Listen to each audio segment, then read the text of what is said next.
What to do with unused brewed tea? May mga araw talaga na walang benta. As you see, I still have less than 600 ml of tea left.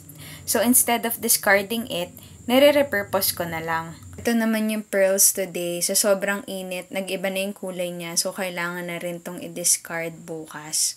Tapon na to as fish feeding sa sapa. Pakonti-konti lang talaga ako mag-brew to minimize losses. Pero zero sales talaga ngayon, kaya gumawa na lang tayo ng reels for marketing. If you're already following our page, you'll notice na majority ng reels namin nagtitimpla ako.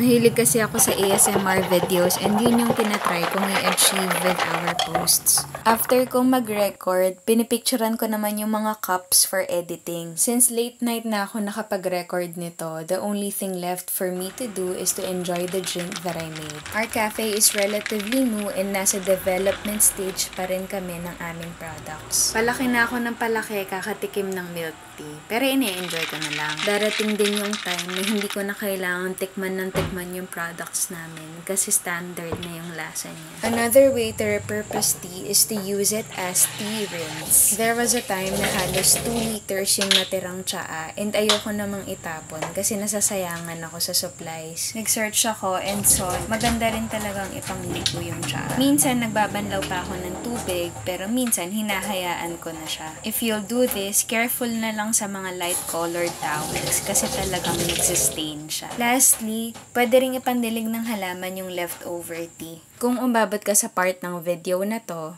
thank you so much for your support. Yun lang, see you mga kabrood!